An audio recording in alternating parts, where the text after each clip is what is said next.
हाँ, तो कैसे हो मेरे प्यारे बच्चों। आज आपके लिए मैं एक नया वीडियो लेक्चर लेके आया हूँ ईमैक्स के चैनल पे। आज हम एक नई स्टोरी बनाएंगे। आपको एक एक सेंटेंस जो है सिखाएंगे कि कैसे आपको ट्रांसलेट करना है। बच्चों के लिए क्या होता है, स्टोरी बनाना थोड़ा क्रिटिकल लगता है, लेकिन ऐसा नहीं है, आपके लिए बिल्कुल आसान हो जाएगा। चलिए समझते हैं वीडियो के माध्यम से। सबसे पहले सेंटेंस है, ईमानदार व्यक्ति सच्चाई का मार्ग कभी नहीं छोड़ता है। अब यहाँ पे आपको ये देखना है कि छोड़ना मेन वर्ब है, और ता है, ती है, ते है आता है मतलब प्रेजेंट इंडिफिनिट है, और कभी नहीं लगा है मतलब नेवर का यूज होगा, और नेवर का यूज होता है तो सेंटेंस अफर्मेटिव की तरह बनता है। तो चलिए हम शुरू करते हैं। सबसे पहले ईमानदार व्यक्ति की बात हो रही है, तो ये सब्जेक्ट है। तो सबसे पहले हमें ईमानदार व्यक्ति की अंग्रेजी लिखना है, तो क्या होती है, an honest man. An honest man मतलब ईमानदार व्यक्ति। अब सेंटेंस में कोई भी सेंटेंस बनाना होता है, सेंटेंस में पीछे जाते हैं। अब छोड़ता है, छोड़ने की अंग्रेजी क्या होती है, लीव। लेकिन उससे पहले हमें कभी नहीं की अंग्रेजी लिखना पड़ेगा, नेवर। तो नेवर हम यहाँ पे लिखेंगे, और इसके बाद फिर हम पीछे से बनाएंगे। छोड़ने की क्या होगी, लीव। लेकिन एक वचन का करता है, तो यहाँ पे क्या होगा बेटा, यहाँ पे एस होगा, लीव्स। लीव्स क्यों होगा, क्योंकि एक वचन का करता होगा तो एक वचन की क्रिया होगी, यानी कि सिंगुलर सब्जेक्ट के साथ सिंगुलर वर्ब का प्रयोग होगा, और वर्ब को सिंगुलर बनाने के लिए यस या ईएस का प्रयोग किया जाता है। अब हम थोड़ा और पीछे आएंगे, तो यहाँ पे मार्ग लिखा हुआ है। मार्ग की अंग्रेजी होगी द पथ। द पथ, पथ मीन्स रास्ता होता है। आपको मालूम है हिंदी में भी पथ मीन्स रास्ता होता है। पाथ हो गया।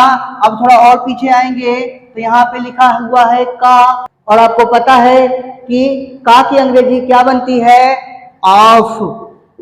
और फिर इसके बाद थोड़ा और पीछे आएंगे, तो सच्चाई, और सच्चाई की अंग्रेजी क्या होती है, ट्रुथ, TRUTH। तो क्या बना कि an honest man never leaves the path of truth. अब ये बताइए कि पीछे कुछ बचा बनाने के लिए, नहीं बचा ना, तो फुल स्टॉप लगा दीजिए। अब देखते हैं दूसरे सेंटेंस को। दूसरा सेंटेंस है, वह परिश्रमी होता है। वह परिश्रमी होता है, किसकी बात की जा रही है, ईमानदार व्यक्ति की। तो यहाँ पे वही अंग्रेजी क्या लिखेंगे बेटा, ही। इसके बाद अब सेंटेंस को पीछे से बनाएंगे। अब वह परिश्रमी होता है, उसके गुणों के बारे में इंफॉर्मेशन दी जा रही है ना, यहाँ पे कोई काम तो हो नहीं रहा है। तो ऐसी अवस्था में हमें वर्ब टू बी का प्रयोग करना पड़ता है, यानी कि इज एम आर या वाज वर्ब का प्रयोग करना पड़ता है। प्रेजेंट टेंस है तो इज एम आर लगाएंगे, तो ही के साथ क्या लगेगा, इज। इसके बाद लिखा हुआ है परिश्रमी। परिश्रमी की इंग्लिश क्या होगी, हार्ड वर्किंग। तो यहाँ पे हमने लिख दिया हार्ड वर्किंग, और इसी के साथ हमारा ये दूसरा सेंटेंस भी बनकर तैयार हो गया। अब हम देखते हैं अगले सेंटेंस को। वह दूसरों का हिस्सा नहीं लेना चाहता है। वह दूसरों का हिस्सा नहीं लेना चाहता है, कौन, ईमानदार व्यक्ति। तो यहाँ पे वही अंग्रेजी फिर से हम लिखेंगे, ही।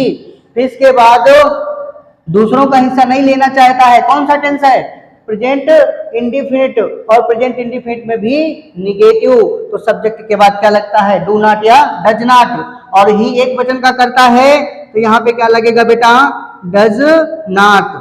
ठीक, ही डज नॉट। अब चाहता है, चाहने की क्या होती है, वांट। तो क्या हो जाएगा, ही डज नॉट वांट। फिर थोड़ा और पीछे आएंगे तो क्या मिल जाएगा यहाँ पे, लेना, और लेने की अंग्रेजी क्या होती है, टू टेक। तो हो जाएगा he does not want to take.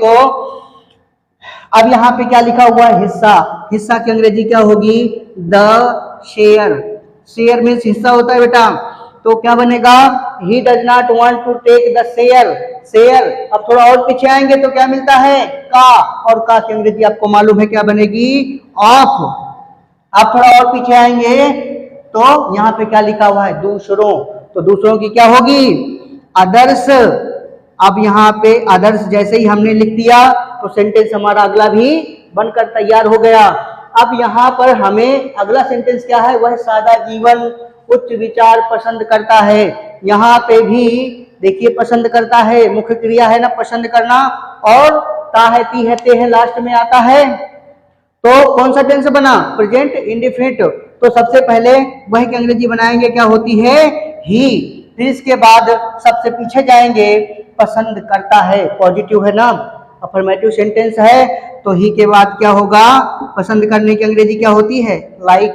लेकिन हमें क्या लिखना है, ही एक वचन है ना, तो यहाँ पे भी हमें क्या करना पड़ेगा, लाइक्स लिखना पड़ेगा, क्योंकि कर्ता एक वचन तो क्रिया एक वचन, क्रिया एक वचन कर्ता एक वचन।